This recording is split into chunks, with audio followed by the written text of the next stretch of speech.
ప్రజలారా వినరండి ఈ సత్య సువార్త, సర్వజనులారా కనరండి ప్రభు సత్య సువార్త. వినవచ్చిన ప్రియులకు విమోచన యేసు వార్త. ప్రభు అయిన యేసుక్రీస్తు వారి యొక్క నామములో మిమ్మల్ని అందరినీ ప్రేమతో ఈ సత్య సువార్త అనే ఈ కార్యక్రమానికి ఆహ్వానాన్ని తెలియజేస్తూ ఉన్నా. స్నేహితులారా, ప్రభు మన ప్రతి అవసరత తీర్చేటువంటి దేవుడు.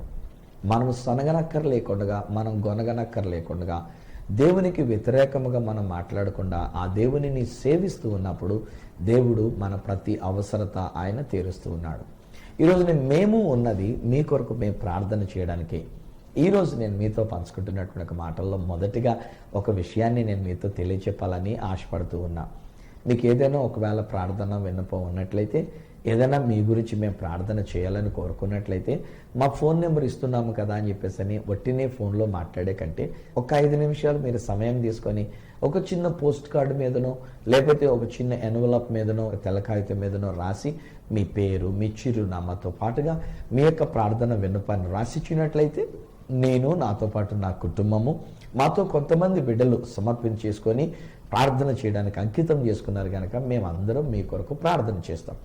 లేదు, ఒకవేళ SMS చేయండి. ఈ రోజుల్లో ఉత్తరాలు అనేటువంటివి చాలా కష్టమే. మనం వెళ్ళి పోస్ట్ ఆఫీస్కి వెళ్ళి ఒక కవర్ కొనుక్కొని లేకపోతే మన పోస్ట్ ఆఫీస్కి వెళ్ళి ఒక కార్డు కొనుక్కొని పంపించడం అనేటువంటిది కష్టమే అవుతుంది. చాలా మటుకు అవుట్డేటెడ్ అయిపోయింది. కనీసం SMS చేయండి, ఎవరినైనా అడగండి. దానిలో ఒకవేళ మా నెంబర్లో 3 నెంబర్స్లో ఏ నెంబర్ నుంచి అయినా సరే మీరు తీసుకొని దానికి మీరు ఒకవేళ SMS చేసినట్లయితే అది మా దగ్గర ఉంటుంది కనుక దాన్ని మేము చూసినప్పుడు మీ యొక్క ప్రేయర్ పాయింట్ ఏమిటో, మీ ఇంగ్లీష్ ఒకవేళ ఎట్లా ఉన్న డజన్ మ్యాటర్. కొన్నిసార్లు కొంతమంది ఇంగ్లీష్ అనేటువంటి చాలా గ్రామటికల్ మిస్టేక్స్తో భయంకరంగా ఉంటూ ఉంటుంది. But we understand and God understands. మేము అర్థం చేసుకుంటున్నాము, అలాగనే దేవుడు కూడా ఆ విషయాల్ని అర్థం చేసుకొని ఆయన మీకు తగిన జవాబును మీకు అనుగ్రహించగలుగుతూ ఉన్నాడు. But I request all of you, ఎవరైనా సరే మీరు ఏదైనా విషయం చెప్పేటప్పుడు ఓరల్గా, వెర్బల్గా ఏదో ఫోన్ చేసి ఒకసారి బ్రదర్ మా కోసం ప్రార్థన చేయండి, అమ్మ మా కోసం ప్రార్థన చేయండి, మా పలానా విషయం ప్రార్థన చేయండి, లేకపోతే మన యొక్క అనుకున్నటువంటిది ఇది చెప్పి ఎలాగో జరగాలని మీరు ప్రార్థన చేయండి అని చెప్పేసి ఊరుకునే దానికంటే నేనేమంటానంటే మీ పేరు రాయండి, మీరు ఏ ఊరు నుంచి మీరు సాధారణంగా ఫోన్ చేస్తున్నారో, SMS చేస్తున్నారో మీ ఊరు రాయండి, అలాగే మీ యొక్క ప్రేయర్ రిక్వెస్ట్ ఏంటో రాయండి. సో దానిని బట్టి నేను, మాతో పాటు ఉన్న మేమందరం మీ కొరకు మేము ప్రార్థన చేయడానికే ఉండి ఉన్నాం. ఒకనొక సమయంలో దైవజనులు డాక్టర్ D.J.S. దినకన్ గారు, డాక్టర్ పాల్ దినకన్ గారులకి నేను అనువాదం చేస్తున్నప్పుడు వారి యొక్క మాట, ఒక గంభీరమైనటువంటి ఒక మాట నేను విన్నాను. అప్పటి నుంచి వారి యొక్క ప్రేయర్ టవర్స్ ఓపెనింగ్ కానీ లేక వారి తరపున నేను ఎప్పుడైనా మాట్లాడుతున్నప్పుడు కానీ ఖచ్చితంగా చెప్తా, ద ఫ్యామిలీ ఆఫ్ దినకన్ గారి యొక్క కుటుంబం వాళ్ళు జీవిస్తున్నది మీ కొరకు ప్రార్థన చేయడానికే అని చెప్పేసి అని అంటూ ఉంటా. ఈరోజు ఒకవేళ నేను అంతటి వాడిని కాను, దినకన్ గారు అంతటి గొప్ప దైవజనుడు అని నేను అనుకోను, నేను చెప్పలేను. కానీ నేను ఒక చిన్నవాడిగా నేను కూడా మీతో పంచుకున్నటువంటి మాట ఏంటంటే, ఈ రోజు వరకు నా దేవుడు నన్ను ఇలా సజీవంగా ఉంచాడు అంటే, ఈ రోజు వరకు మా కుటుంబం అంతా కూడా మేము ఇలాగ సజీవంగా ఉండి ఉన్నామనంటే కేవలం మీ కొరకు ప్రార్థన చేయడానికే దేవుడు మమ్మల్ని ఉంచున్నాడు. కాకపోతే ఏంటంటే నేను నేర్పించే విషయం ఏంటంటే మీరు కూడా ప్రార్థన చేసుకోవచ్చు. మీరు పలకవలసిన రీతిగా మీరు పలకడం నేర్చుకుంటూ ఉండాలి. ఎవరి మీదనో భారం పెట్టాము, ఎవరో మనకు ప్రార్థన చేస్తారు, ఎవరో ప్రార్థన చేయండి అని ఒకరికి ఆ బాధ్యత అప్పగించేసినట్టుగా మనం వాళ్ళకి ఏదో ఒక మాట చెప్పేసి మనం ఊరుకునే దానికంటే నేను నేర్పిస్తున్న మాటల్లో సాధారణంగా ఏమంటానంటే మీరును ప్రార్థన చేయండి, మీరును ఒక మంచి మాట పలకండి, మీరు దేవుని యొక్క సన్నిధిలో దేవుణ్ణి ఆరాధించండి, దేవుని స్తుతించండి, దేవుణ్ణి పూజించండి, దేవుణ్ణి సేవించండి, ప్రభుని ప్రేమించండి. తత్ఫలితం మీరు అడగనక్కర్లేకునగా కూడా దేవుడు మీ ప్రతి అవసరతలను ఆయన తీర్చగలిగినటువంటి దేవుడు. ఈ దినాన్ని బహుశా నీవు ఎట్లాంటి పోరాటంలో ఉండి ఉన్నావో బ్రదర్, మీ గురించే నేను మాట్లాడుతున్నా. అమ్మా సిస్టర్ గారు, మీ గురించే నేను మాట్లాడుతున్నా. ఈ రోజుల్లో చాలామంది మన యొక్క జీవితంలో భయంకరమైన విషయాలను ఎదుర్కొంటూ ఉన్నాం. ఈ కార్యక్రమాలు ఈ ఛానల్ ద్వారా చాలా ప్రాంతాలకు వెళుతున్నాయి. అనేక మంది చూస్తున్నారు, మీరు చూస్తున్నారు. ఈరోజు మీ గురించే నేను మాట్లాడుతున్నా. బహుశా ఈరోజు మీరు ఒక సమస్యలో ఉండి ఉన్నారేమో కాదు, ఈరోజు మీరు ఒక ఇబ్బందికరమైన పరిస్థితిలో ఉండి ఉన్నారేమో కాదు.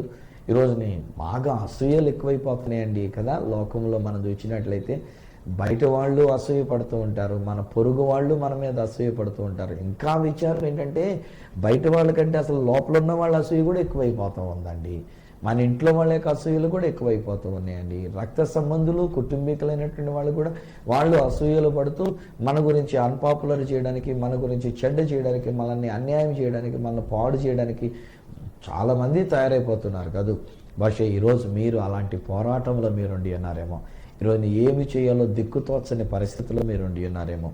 ఉద్యోగ స్థలంలో బహుశా మీరు ఒక సమస్యలను ఎదుర్కొంటూ ఉండి ఉన్నారేమో. మీ తోటి ఉద్యోగస్తుల విషయంలో ఒకవేళ మీరు ఒక డిస్టర్బెన్స్ మీరు ఎదుర్కొంటూ ఉండి ఉన్నారేమో.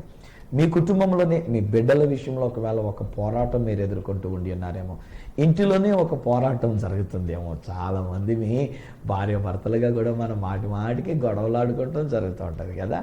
ఎందుకనంటే ఇప్పుడు ఉన్నటువంటి యొక్క మనస్తత్వాలు అలాగ అయిపోతూ ఉన్నాయి. ఎవరికి వాళ్ళు ఇండిపెండెన్స్ కింద తయారైపోతున్నారు, ఎవరికి వాళ్ళు ఇండివిజువాలిటీగా తయారైపోతున్నారు.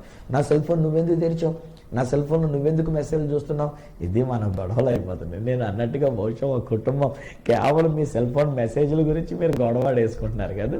మీరు రాత్రి కూడా చాలా డిస్టర్బ్ అయిపోతూ వచ్చినారు, గొడవ పెట్టుకొని ఈరోజు మీరు నా కార్యక్రమాన్ని వింటున్నారు. పోన్లేండి, మనం అసలు యాక్చువల్లీ మనకు దాపరకం ఉండకూడదండి. భార్య భర్తల మధ్యలో దాపరకం అనేది ఉండకూడదు.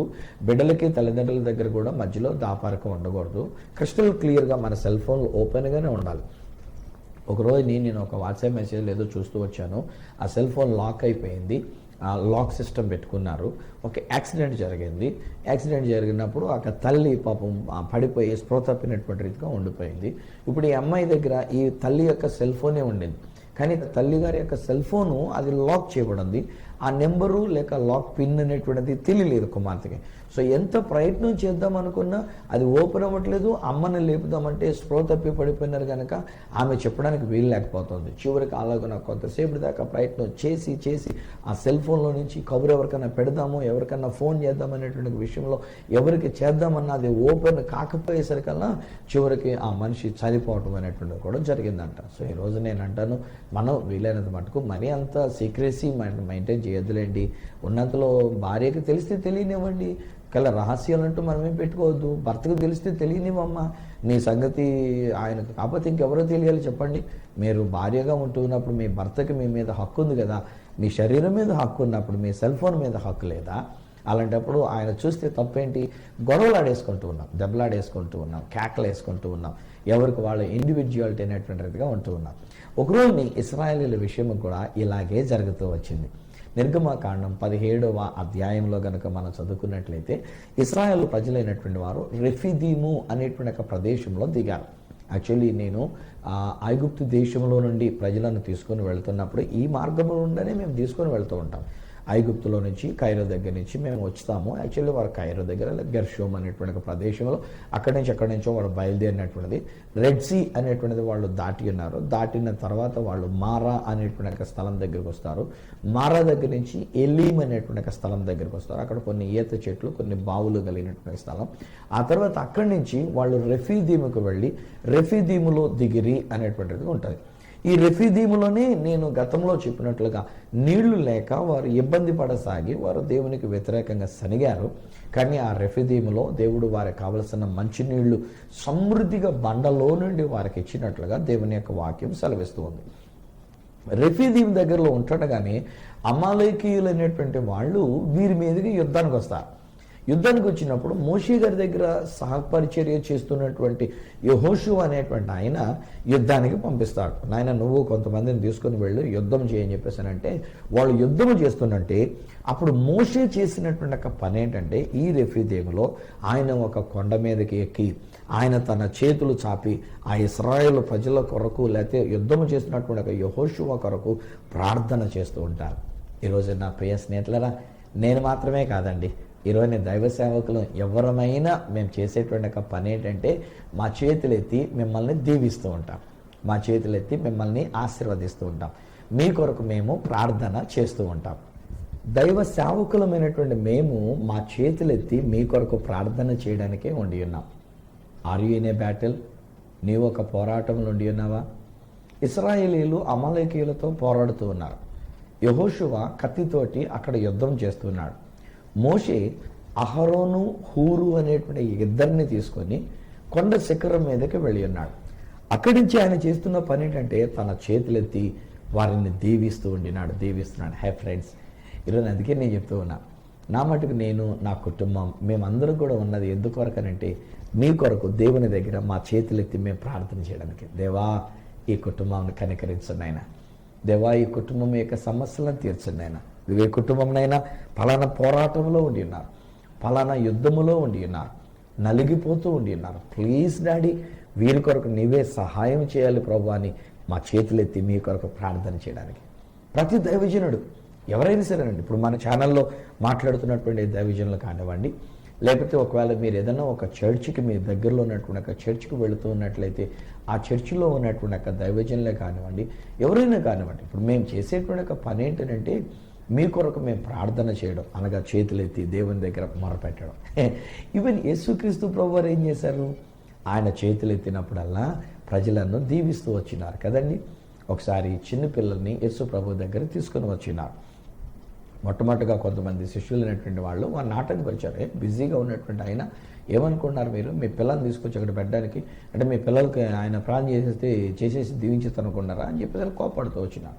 కానీ యేసు తన శిష్యుల మీద కోపపడి ఆ చిన్న బిడ్డలను నా దగ్గర రానివ్వండి, ఇలాంటి వారిదే పరలోక రాజ్యం అని చెప్పి వారిని తీసుకొని వారిని కావుగలించుకొని వారిని ముద్దు పెట్టుకొని వారి మీద చేతులుంచి వారిని ఆశీర్వదించాను.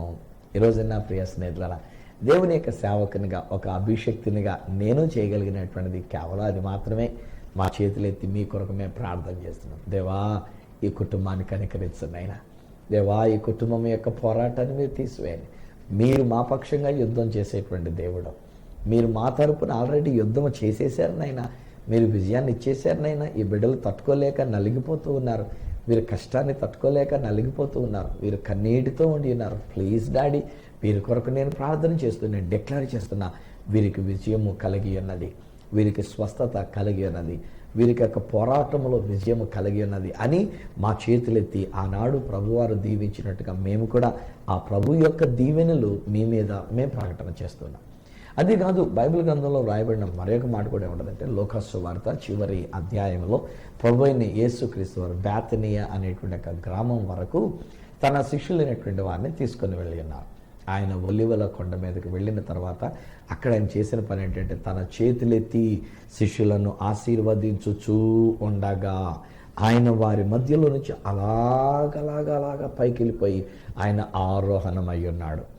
ఆయన పైకి వెళ్ళిపోతే ఒక మేఘము వచ్చి ఆయనను కొనిపోయాను అనేటువంటి మాట అక్కడ మనం చూస్తాం. నా ప్రియ స్నేహితులారా, ఈరోజు దైవ సేవకులమైనటువంటి మేము ఎవరమై ఉన్నా, మేము ఉన్నది ఎందుకు అనంటే మిమ్మల్ని దీవించడానికి. నా మటుకు నాకు బహుశా దేవుడిచ్చిన కృపా వరం అని నేను అనుకుంటాను. వీలైనంత మటుకు నేను దీవించడమే చేస్తూ ఉంటాను. ఎవరినైనా సరే ఒక మాట, మంచి మాటగా గాడ్ బ్లెస్ యూ నాయన, గాడ్ బ్లెస్ యూ అమ్మ, బ్లెస్ యూ రా, బ్లెస్ యూ తెలిగాడు అని చెప్పేసి ఇలాగున్న ఒక దీవెన మాటలే మేము పలుకుతూ ఉంటాం. అలాగని చెప్పేసి మేమేమైనా పెద్ద పరలోకం నుంచి ఊడిపడ్డ దేవదూతలమా ఎంతసేపు మీ కొరకు అలాగ ప్రార్థన చేస్తుండడానికి? ఒక్కొక్కసారి నేను కూడా మానవుడిగా నేను ఆలోచన చేస్తుంటే స్నేహితులరా, కొన్నిసార్లు నాకు చికాకులు అనేటువంటి ఉంటూ ఉంటాయి. మనిషినే కదా నేను కూడాను. ఒక్కొక్కసారి మంచిగా భోజనం చేస్తున్న టైంలో ఫోన్స్ వస్తూ ఉంటాయి. ఈ ఫోన్లు ఎప్పుడు మటుకు అప్పుడు ఇలాగ ఫోన్ చేస్తూ ఉంటారు. అందులోకి నాకు ఒక్కొక్కసారి బాధ ఏంటంటే వాళ్ళు ఒక మంచి మాట మాట్లాడడానికి బదులు చెప్పడం ఏమంటారంటే, అయ్యా నాకు పలానా కష్టంలో ఉన్నాను, పలానా వ్యాధితో ఉన్నాను, పలానా సమస్యలో ఉన్నాను, పలానా పోరాటంలో ఉన్నాను, నా కోసం రానియండి అన్నాడు ఒకలా చెప్తుందంటే, ఒకసారి నీకు బాధ్యత లేదా బాబా, నీకు అమ్మ బాధ్యత లేదా, నువ్వు చేసుకునేది ఏం లేదా, మేమేదో ప్రార్థన చేస్తున్నామని చెప్పేసి అని మాకెలా ఫోన్ చేస్తున్నారు అని మనసులో అనిపిస్తుంది. నేను మనిషినే కదా, మరి మీ కొరకే ఉన్నాను, నేను కాదనట్లేదు. మీ కొరకు ప్రార్థన చేయడానికే నేను బతుకున్నాను. దేవుడు నన్ను బతికించి ఉంచాడు కనుక నా బాధ్యత ప్రకారంగా మీకు సువార్తను ప్రకటించడం, మీ కొరకు విజ్ఞాపన చేయడం అనేటువంటిది ఇది నా బాధ్యత. దేవుడు నాకు పెట్టినటువంటి ఒక పని. బట్ స్టిల్ మానవుడిగా ఒక్కొక్కసారి నేను బలహీనమవుతూ ఉంటా. ఒక్కొక్కసారి కొన్ని పరిస్థితుల్లో, ఇబ్బందికరమైనటువంటి పరిస్థితుల్లో ఫోన్లు ఎత్తలేక నేను సైలెంట్లో పెట్టేసి పక్కన పెట్టి ఒక అరగంట నేను పడుకుంటా. ఈలోగానే వచ్చేస్తే 8, 9 లేకపోతే 10 పైన మిస్డ్ కాల్స్ అనేటువంటివి ఉంటూ ఉంటాయి. మళ్ళీ పైపెచ్చి వాళ్ళు ఏమనుకుంటారు, అదేంటండి మేము ఎంత నుంచి మేము ఫోన్ చేస్తున్నాం, మేము ఫోన్ ఎత్తుకోవట్లేదు అని చెప్పేసి అని మళ్ళీ ఫోన్ ఎత్తుకున్న తర్వాత మళ్ళీ నా మీద నేను చేస్తూ ఉంటారు. అవసరత వాళ్ళది, వాళ్ళకు ఉన్నటువంటి పరిస్థితి. ఈరోజు దైవ సేవకులమైనటువంటి మేము ఏం చేయగలం చెప్పండి? అలాగనే మేము మరీ చేతకాని వాళ్ళమని కాదు. బట్ ఈరోజు నేను నేర్పిస్తున్న మాట ఏంటంటే, here we are to bless you. మా చేతులెత్తి మిమ్మల్ని దీవించడానికే మేము ఉండి ఉన్నాం. ఈ చేతులెత్తడం కూడా ఒక్కొక్కసారి మాకు అలసిపోయినప్పుడు ఇక్కడ ఈ 17వ అధ్యాయంలో నుంచి ఉన్నటువంటి ఒక మాటల్లో, అనగా దాదాపు 8వ వచనం దగ్గర నుంచి 16వ వచనం వరకు కూడా ఉన్నటువంటి ఒక మాటల్లో కనుక మనం చూసినట్లయితే అక్కడ ఏం జరిగింది, ఈ మోషే గారి చేతులు బరువెక్కినాయి అంట. ఎంతసేపుని పాపం చేతులు చాప అలాగే ఉంచుతాడు, ఎంతసేపు అలా దీవిస్తూ అలా చేతులు పట్టుకుని ఉండాలంటే మనకి కష్టమే కదా. ఇంతసేపు నేను ఇలాగని కనుక ఒకవేళ చేతులు పెట్టే ఉంచాను అనుకోండి, నా ప్రోగ్రామ్ ఇచ్చినంతసేపు కూడా నేను ఇలాగే చేతులు చాప ఉంచాను అనుకోండి, నాకు చేతులు బరువెక్కుతాయి. అలాగే అక్కడ మోషే గారి యొక్క చేతులు కూడా బరువెక్కగా అహరోను హూరు అనేటువంటి వీళ్ళిద్దరూ కలిసి ఏం చేశారంటే ఒక పీట తీసుకొచ్చి మోషే గారికి వేశారంట. ఆ పీట మీద ఒక రాయి మీద కూర్చోబెట్టారు. హై ఫ్రెండ్స్, ఒక్కొక్కసారి మనం కూడానండి కొన్ని సెంటిమెంటల్గా ఫీల్ అయిపోయి మనం ఒక్కొక్కసారి కొన్ని మాటలు వేరేగా మాట్లాడుతూ ఉంటామండి. కూర్చొని ప్రార్థన చేయడం ఏంటి? ఆ మధ్యలో చాలా కాలం క్రితం నేను ఇలా కూర్చొని నేను మాట్లాడుతుంటే, మీరు కూర్చొని ప్రసంగం చేస్తున్నారేంటి అని ఒకసారి కొద్ది గట్టిగా మాట్లాడాడు నాతోటి. నేను అన్నారే బాబు, యేసు ప్రభు కూడా ఆయన కొండ ఎక్కి కూర్చుండగా ఆయన శిష్యులు ఆయన ఎద్దుకు వచ్చినప్పుడు ఆయన నోరు తెరిచి వారితో ఎలాగన బోధింపసాగని అంది కదా. చదవరా బాబు, నేను మాట్లాడేది ఒక పబ్లిక్ మీటింగ్ కాదు, నేను మాట్లాడుతున్నటువంటిది కొన్ని వేల మంది ప్రజలు ఉన్నటువంటి ఒక మీటింగ్ కాదు.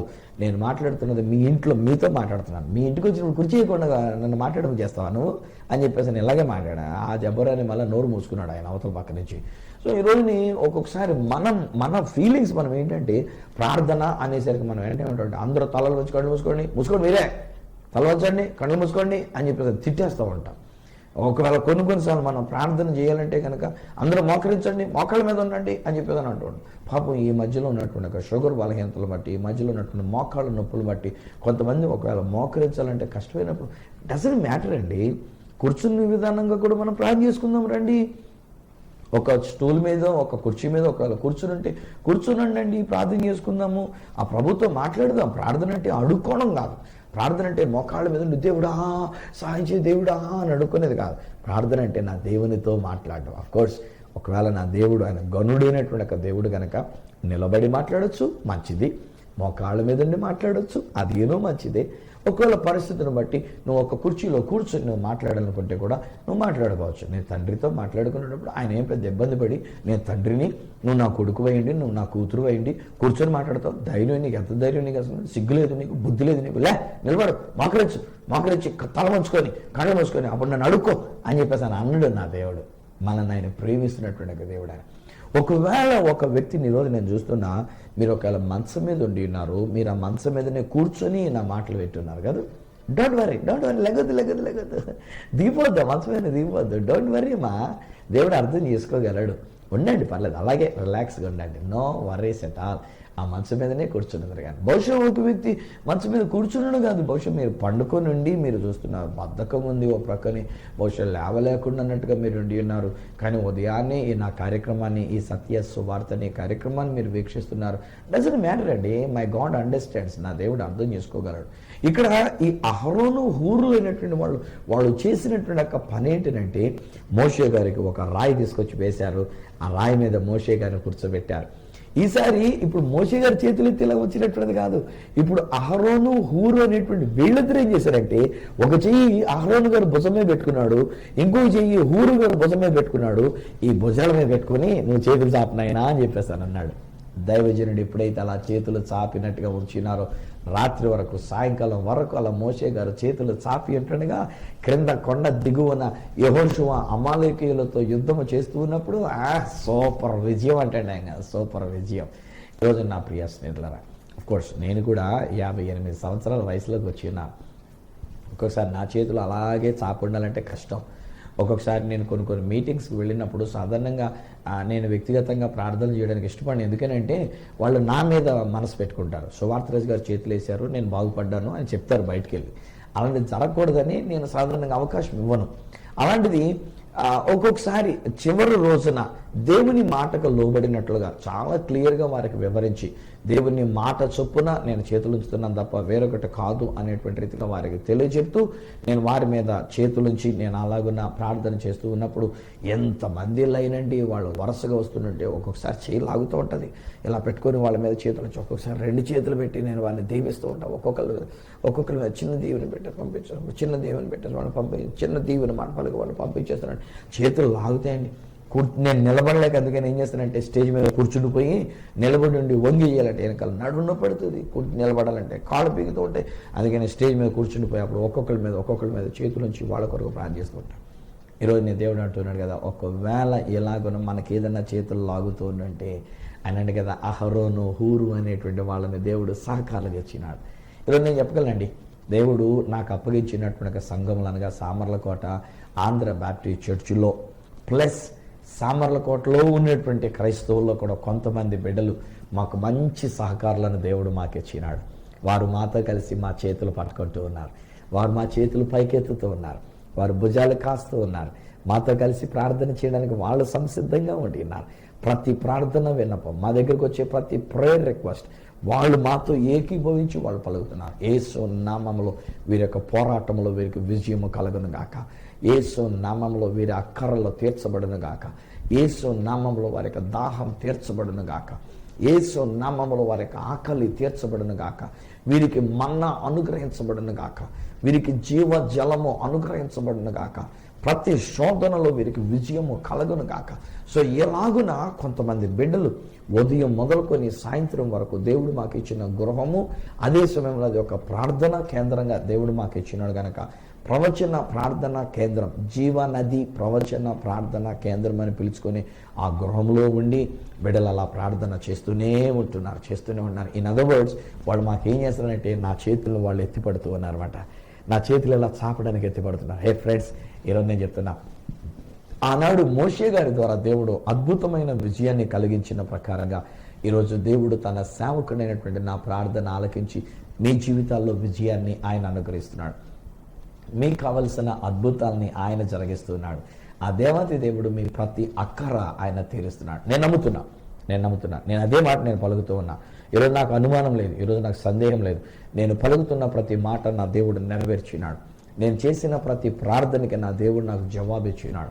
ప్రతి విషయంలో దేవుడు నాకు విజయాన్ని ఇచ్చినాడు. ఈ రోజుని బహుశా మీరును ఒక పోరాటంలో ఉండి ఉన్నారా, నలిగిపోతున్న స్థితిలో ఉండి ఉన్నారా, బహుశా ఒక వ్యాధితో మీరు పోరాడుతూ ఉన్నారా, ఒక భయంకరమైనటువంటి ఒక సిట్యువేషన్ మీరు ఎదుర్కొని కన్నీటితో మీరు నలిగిపోతూ ఉండి ఉన్నారా, ఇంటిలోనే వ్యతిరేకతలు తయారై ఉన్నవా, భార్య భర్తల మధ్యలో మీరు గొడవలు పడుతూ ఉండి ఉన్నారా, బహుశా బిడ్డలతో సరైన సమాధానం లేకుండా ఉండి ఉన్నారా, ఇది నాన్ని దేవుని యొక్క సేవకునిగా నేను చెప్పగలుగుతున్నటువంటి మాట. మీ కొరకు మేము ప్రార్థన చేస్తున్నాం. నేను, నా భార్య, దేవుడు మాకు ఇచ్చినటువంటి ఒక బిడ్డలు, మా కుమారుల యొక్క కుటుంబాలు, మేమందరం మీ కొరకు ప్రార్థన చేయడానికి ఉండి ఉన్నాం. అలాగనే దేవుడు నాకు అప్పగించిన సంఘంలో ఉన్నటువంటి కొందరు స్త్రీలు, ప్రార్థనా పరులైనటువంటి ఒక స్త్రీలు, వాళ్ళకి కష్టాలు ఉన్నాయి, వాళ్ళకి సమస్యలు ఉన్నాయి, వారికి ఆర్థిక ఇబ్బందులు ఉన్నాయి. అయినా మా దగ్గరికి వచ్చి మా చేతులను పైకెత్తడానికి వాళ్ళు సిద్ధంగా ఉన్నారు. మోషే కంటే పెద్దవాడు అహరోను, ఆయన బలహీనుడై ఉండి ఉంటాడు, కానీ మోషే గారి యొక్క చేతులను ఇలా పట్టుకొని ఉన్నాడు.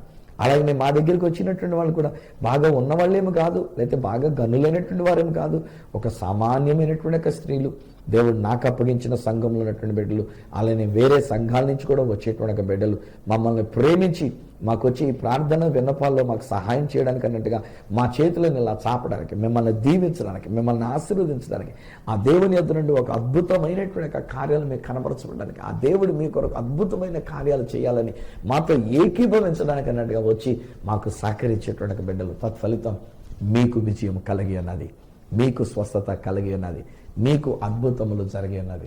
ఈ దినాన్ని మీ కొరకు మేము ప్రార్థన చేస్తున్నాం. అయితే మిమ్మల్ని మరొకసారి ఈ మాట నేను జ్ఞాపకం చేస్తున్నాను ఫ్రెండ్స్.